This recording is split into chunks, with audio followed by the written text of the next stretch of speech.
तो एक बड़ी जीत सीएम भूपेंद्र भाई पटेल की यहाँ पर घाटलोडिया से, और ये अपने आप में जो रिकॉर्ड मैंडेट है उसे देखते हुए ये अंदाजा लगाना मुश्किल नहीं है कि बीजेपी के लिए यहाँ तक पहुँचना, ये जो ट्रायंगुलर कॉन्टेस्ट रहा, क्या उसने भी इसमें एक रोल निभाया है? क्योंकि इससे पहले जो ट्रेडिशनल फाइट रही वो कांग्रेस पार्टी और बीजेपी के बीच हुआ करती थी, और 2017 में कांग्रेस पार्टी ने एक जबरदस्त फाइट दी थी। हालांकि उस समय हालात पाटीदार आंदोलन को देखते हुए अलग थे, लेकिन इन इलेक्शंस में भी बात की जाए, रन अप के लिहाज से यहाँ पर बात की जाए तो इंपॉर्टेंट बात यह थी कि बीजेपी ने 3 सीएम बदले थे, पूरा मंत्रिमंडल बदल दिया था और विधायकों के टिकट काट दिए थे। इस समय जो तस्वीरें आप देख रहे हैं, सीएम भूपेंद्र भाई पटेल पहुंचे हैं बीजेपी ऑफिस, जैसा कि मेरे सहयोगी विशाल पांडे बता रहे थे कि किसी भी मिनट वो वहां पर एक्सपेक्टेड है। विशाल, अगर आप तक आवाज पहुंच पा रही हो तो आप वहां पर जो तस्वीरें हैं, साथ ही शायद वो इस वक्त प्रेस से बात कर रहे हैं, क्या उनके द्वारा कहा गया है, बताइए हमारे दर्शकों को। क्या आप स्टैंड अप इंडिया योजना के तहत 1 करोड़ का लोन लेकर अपना खुद का बिजनेस शुरू करना चाहते हैं? तो फ्रीडम ऐप को डाउनलोड करें और इसकी पूरी जानकारी अभी प्राप्त करें।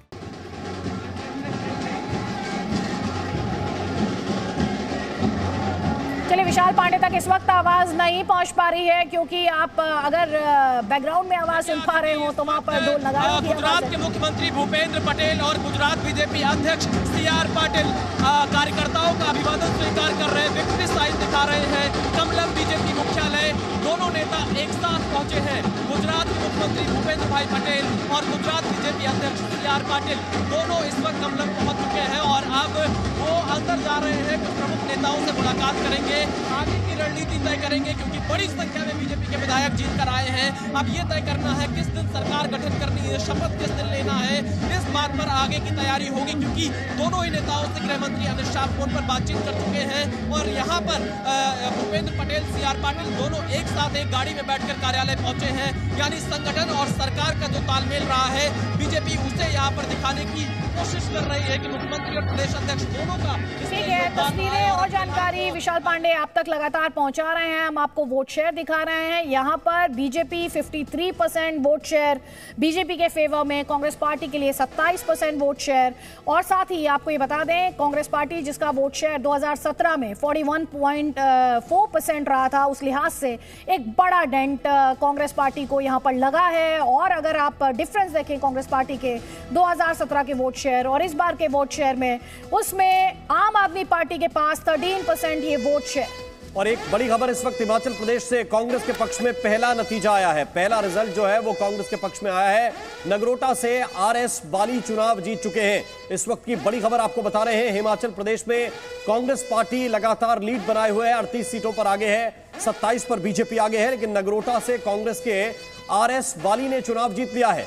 कांग्रेस के पक्ष का यह पहला रिजल्ट है। इससे पहले जो रिजल्ट आए थे उनमें बीजेपी ने जीत दर्ज की है, लेकिन अब जरा देखिए 43.3% वोट बीजेपी को मिल रहे हैं। ये देखिए वोट शेयर हिमाचल प्रदेश का है, 43.6% वोट कांग्रेस पार्टी को मिल रहा है। सीटों में अंतर अगर इस वक्त के लिहाज से आप देखेंगे तो काफी ज्यादा है, 1% वोट आम आदमी पार्टी यहां पर पा रही है और 12% वोट जो है वो अदर्स पा रहे हैं। और ये हिमाचल प्रदेश के चुनाव में एक बड़ा फैक्टर साबित हो रहा है। ये देखिए ओवरऑल अगर हम देखेंगे हिमाचल प्रदेश का वोट शेयर, तो आप देखिए बीजेपी और कांग्रेस के वोट शेयर में 0.3% का फर्क है केवल, लेकिन 12% जो है वो अदर्स लेकर वोट जा रहे हैं वोट शेयर। और ये कहीं ना कहीं बता रहा है कि जो बागी उम्मीदवार हुए उन्होंने बड़ा फर्क डाला है और सीटों का ये लगभग 11 सीटों का फर्क दिख रहा है, वो इसका असर है। अदिति, क्या की तस्वीरें भी और क्या इन्फॉर्मेशन है आपके पास? सीएम भूपेंद्र भाई पटेल और CR पाटिल बीजेपी के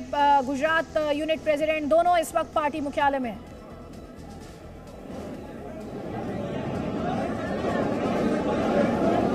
अंकुर त्यागी आवाज पहुंच पा रही है?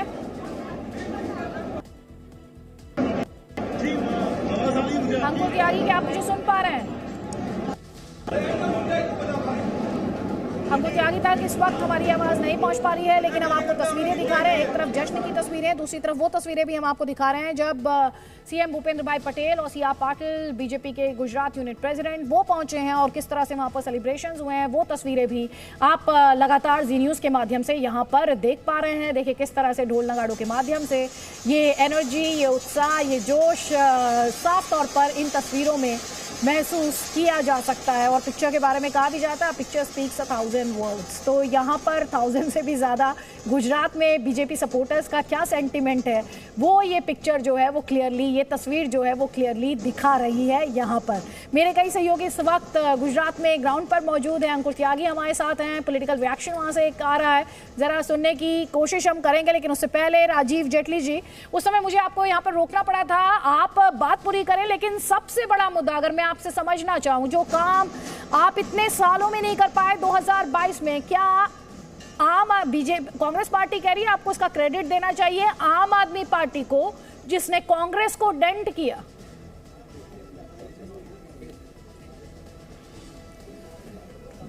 देखिए, ये अगर कोई राजनीतिक पार्टी किसी प्रदेश के अंदर चुनाव लड़ने जाती है तो वो उसके अधिकार है, वो वहाँ पर लड़ सकती है और अपना एजेंडा भी सामने रख सकती है, और उसको कितना वोट मिलता है कितना नहीं मिलता है ये भी वहाँ की जनता ने निर्धारित करना होता है। लेकिन सबसे महत्वपूर्ण बात जो है वो ये है कि गुजरात की जनता ने इतिहास रच के दिखाया है, जो गुजरात की भूमि पर, गुजरात की राजनीति में कभी नहीं हुआ, वो आज आंकड़े आपके चैनल के ऊपर, स्क्रीन के ऊपर देखने को मिल रहे हैं। एक बात बिल्कुल स्पष्ट हो जाती है कि गुजरात के अंदर भारतीय जनता पार्टी के अलावा झूठे वायदे और गुमराह करने वाले नारों से कोई राजनीतिक पार्टी थोड़ी देर के लिए सर्वाइव जरूर कर सकती है, लेकिन लॉन्ग टर्म में उसका सफाया हो जाता है। और ये आंकड़े जो आप दिखा रहे हैं, 19 कांग्रेस और 6 आप, कांग्रेस ने भी पिछली बार यही काम किया था कि गुजरात में भाई के साथ भाई को लड़ा करके किसी तरीके से राजनीतिक फ़ायदा लिया जाए। उसका जो रिजल्ट है वो आपके सामने, उसका अंजाम आपके सामने। आम आदमी पार्टी ने भी यही ग्राउंड बनाया कि किसी तरीके से गरीब जनता को बरगलाया जाए, लेकिन उस बरगलाने की वजहों से जहां पे वो क्लेम कर रहे थे, आपने देखा होगा अरविंद केजरीवाल तो हर कॉन्क्लेव में बैठ के लिख करके दे रहे थे कि हमारी कितनी सीटें आएंगी, वो रिजल्ट भी अब आपके सामने ही है। दोनों पार्टियों को मिला करके भी देखें तो दोनों पार्टियों को क्या रिजल्ट निकला। इतने झूठे वायदे, इतना गुमराह करना, इतना लोगों को प्रलोभन देना, उसके बावजूद अगर गुजरात की जनता ने इतिहास रच के दिखाया तो ये देखिएगा कि अगली बार से शायद राजनीतिक पार्टियों का अस्तित्व वहां पर बिल्कुल ही खत्म होने वाला है। ठीक है, आप राजनीतिक पार्टियों के अस्तित्व के खत्म होने की बात यहाँ पर कर रहे हैं, लेकिन मजबूत डेमोक्रेसी के लिए मजबूत विपक्ष बहुत ज्यादा जरूरी है। अंकुर त्यागी हमारे साथ हैं अहमदाबाद से, जहाँ पर लगातार सेलिब्रेशंस चल रही हैं। बीजेपी के सपोर्टर्स और वर्कर्स का जो उत्साह है वो बहुत ज्यादा हाई है। अंकुर, किस तरह की तस्वीरें इस वक्त आपके पास और क्या इन्फॉर्मेशन आप शेयर कर सकते हैं? आदित्य, देखिए फिलहाल अभी मैं जहां पर हूं, ये बीजेपी का जो कार्यालय है वो यहां पर थोड़ी देर के बाद सीआर पाटिल जो कि प्रदेश अध्यक्ष हैं वो आएंगे, उनके साथ खुद सीएम भूपेंद्र पटेल वो भी यहां पर मौजूद होंगे और यहां पर थोड़ी देर के बाद वो प्रेस कॉन्फ्रेंस करने वाले हैं। और जीत का जो दायरा भारतीय जनता पार्टी के साथ थी और आगे भी भारतीय जनता पार्टी के साथ रहेगी। मोदी का चेहरा भी पूरे डेफिनेटली यस, बिकॉज जिस हिसाब से सर ने उनका जो रोड शो चला, ठीक है, 32 या 35 किलोमीटर तक का जो रोड शो था, और गुजरात की जनता पर जो हमारे प्रधानमंत्री जी का एक इम्पैक्ट रहा है, वो सीएम से लेके पीएम तक अभी तक उत्तरोत्तर उसमें जो बढ़त है, लोगों की जो एक लोक चाहना है, सिर्फ गुजरात ही नहीं, आप विश्व में देखें जहाँ जहाँ भी गुजराती है तो एक मोदी जी की जो एक अमिट छाप है लोगों के दिल में, तो वो कहीं ना कहीं उसकी जो एक इम्पैक्ट है वो होना जाहिर सी बात है। 150 से ऊपर अब बीजेपी जा रही है, एक पाथ ब्रेकिंग विक्ट्री कहा जाएगी पूरे गुजरात में। क्या बीजेपी अब कांग्रेस खत्म हो गई है? देखिए, मैं भारतीय जनता पार्टी की तरफ से तो डेफिनेटली कहूँगी कि हम विकास की यात्रा में आगे बढ़ना चाहते हैं। गुजरात का जो मॉडल है उसमें जहाँ जहाँ अभी जो विकास चल रहे हैं उसमें हम बेहतर मॉडल के तौर पे आगे बढ़े, और वही एक मंत्र रहेगा। मेरे साथ जितने भी प्रत्याशी के रूप में हैं, जीत के धारासभ्य बनते हैं, तो उनका एक वही चयन रहेगा कि भारतीय जनता पार्टी की विचारधाराओं के साथ जुड़कर जो डेवलपमेंट के काम हो वो आगे बढ़ाए। पूरा विचारधारा के साथ जुड़कर डेवलपमेंट के काम को आगे बढ़ाना चाहती है। और यहाँ पर जो तस्वीरें, ये रिवाबा जडेजा थी, रविंद्र जडेजा की पत्नी, और बड़े मार्जिन से ये अपनी कॉन्स्टिट्यूएंसी में इस वक्त लीड करते हुए, साथ ही हम आपको तस्वीरें दिखा रहे हैं विक्ट्री साइन दिखाते हुए सीएम भूपेंद्र भाई पटेल। और इस वक्त एक और बड़ी खबर आ रही है राम, और इस वक्त एक बड़ी खबर मिल रही है। खबर यह है कि हिमाचल प्रदेश में कांग्रेस और बीजेपी का वोट प्रतिशत लगभग बराबर है। ये देखिए स्थिति, कांग्रेस को 43.6%, बीजेपी को 43.1%, आम आदमी पार्टी को 1.09% जो है वो वोट मिल रहे हैं। और ये स्थिति है, वोट परसेंटेज लगभग बराबर है, लेकिन इसमें एक बड़ा फैक्टर जो साबित हो रहा है वो है अन्य को जो वोट परसेंटेज जा रहा है।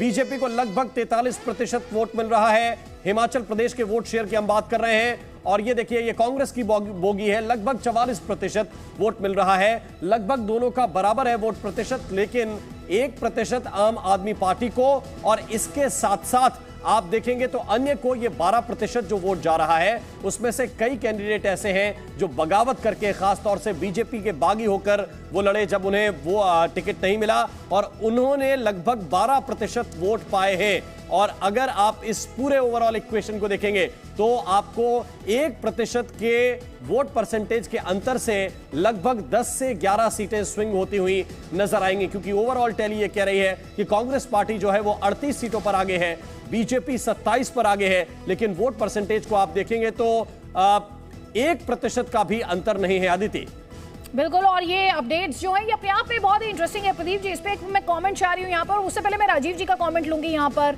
हिमाचल प्रदेश का ये जो वोट शेयर है बहुत ही, जिसको कहना चाहिए 43.6 और 43.1। प्रदीप कौशल जी, ये आम आदमी पार्टी को जो 1.09% वोट मिला है, did it make a difference? मुझे लगता है वो जो अन्य हैं उससे सब प्रभावित हुआ है, क्योंकि ये सब विद्रोही उम्मीदवार थे अधिकतर भाजपा के, जैसे पहले चर्चा में आया था। 21 उम्मीदवार जो हैं वो भाजपा के विद्रोही थे, 8 उम्मीदवार कांग्रेस के विद्रोही थे। तो ऐसा लगता है ये जो अन्यों को वोट मिला है ये कमोबेश उन्हीं पार्टियों से संबद्ध वोट है जिन पार्टियों से ये विद्रोही उम्मीदवार जुड़े रहे हैं। तो एक इससे प्रभावित हुआ है। मुझे लगता है आम आदमी पार्टी ने उतना अंतर नहीं डाला है। वो जो 1% है वो तो ऐसे रहता है कि अगर आप, क्योंकि जब हम इतने क्लोज कॉन्टेस्ट की बात कर रहे हैं, जहां पर हम सीटों पर बात कर रहे हैं कि 11 वोटों से फर्क पड़ रहा है, 500 से कम वोटों का जो मार्जिन है अगर लीडिंग कैंडिडेट के पास या लीड कर रहा है कैंडिडेट, तो ऐसे में ये सवाल जरूर उठेगा कि 1.09% ये किसी भी पार्टी के साथ, और ये देखते हुए कि कांग्रेस पार्टी के पास 43.6%, बीजेपी के पास 43.1% यहाँ पर वोट शेयर है, ये और शायद नोटा से थोड़ा सा ही ज्यादा है आम आदमी पार्टी का यहाँ पर वोट शेयर, तो नोटा पर भी बात होगी। वो नोटा तो है ही है, लेकिन जो 12% है मुझे लगता है कि वो निर्णायक भूमिका में था। जो अदर्स वाला वोट है वो अधिकतर जो विद्रोही प्रत्याशी हैं वो उनका वोट होगा। लेकिन ये अवश्य है कि ऐसे राज्य में जहां विधानसभा क्षेत्र जो हैं उनका आकार आबादी के हिसाब से बहुत छोटा है, वहाँ एक एक मत का जो है वो अंतर पड़ता है। यहाँ आम आदमी पार्टी तो अभी वैसे देखा जाए तो नाम मात्र को चुनाव लड़ रही थी। उनके प्रदेशाध्यक्ष थे अनूप केसरी जी, तो कुछ महीने पहले वो दल बदल करके भाजपा में चले गए। वो संगठन भी उस प्रकार से खड़ा नहीं हो पाया। फिर चूंकि गुजरात में आम आदमी पार्टी अधिक गंभीरता से भाजपा के सामने चुनौती खड़ा करनी चाह रही थी, तो वो एक तरीके से हिमाचल से तो विड्रॉ कर गए थे, एकदम पीछे हट गए थे। फिर बीच में आ गया एमसीडी का चुनाव, तो वो गुजरात में एक अपडेट है, हर्ष संघवी जो है वो 1 लाख प्लस वोट से जीते हैं। सीएम भूपेंद्र पटेल को लेकर हम आपको लगातार बता ही रहे हैं, उन्होंने भी बड़ी जीत दर्ज की है। मेरे सहयोगी अंकुर त्यागी इस वक्त हमारे साथ हैं अहमदाबाद से। अंकुर, आपके पास क्या अपडेट है? अभी थोड़ी देर के बाद यहाँ पर सीआर पाटिल जो प्रदेश अध्यक्ष हैं वो, और उसके अलावा जो भूपेंद्र पटेल हैं जो इस वक्त भी सूबे के मुख्यमंत्री हैं, और उन्हीं का नाम फिलहाल आगे किया गया है सूबे के मुख्यमंत्री के तौर पर, तो उनको अभी वो प्रेस कॉन्फ्रेंस करने वाले हैं। थोड़ी देर के बाद यहाँ पर होंगे। थोड़ी देर पहले वो बीजेपी के कार्यालय में आए थे। यहाँ पर जितना भी पूरा इस वक्त सेलिब्रेशन चल रहा है उसको उन्होंने यहाँ पर चेयर किया, कार्यकर्ताओं से मिला, कार्यकर्ताओं को विक्ट्री का साइन दिखाया। जाहिर तौर पर इतनी बड़ी जीत जिसका दावा लगातार बीजेपी कर रही थी, 150 का जो जादुई आंकड़ा जिसके बारे में बीजेपी कह रही थी 127, इससे पहले मैक्सिमम सीटें बीजेपी ने जीती थी। और जाहिर तौर पर अब उस बात को लेकर जो सेलिब्रेशन है वो बीजेपी के इस पूरे ऑफिस प्रेमिसेस में इस वक्त चल रहा है। तमाम तरह का कार्यकर्ता यहाँ पर आया हुआ है। जो कलर है गुजरात की संस्कृति के, चाहे वो गरबा हो, सीटों के नतीजे एक एक करके हम आपको दिखाने की कोशिश कर रहे हैं। क्या आप स्टैंड अप इंडिया योजना के तहत 1 करोड़ का लोन लेकर अपना खुद का बिजनेस शुरू करना चाहते हैं? तो फ्रीडम ऐप को डाउनलोड करें और इसकी पूरी जानकारी अभी प्राप्त करें।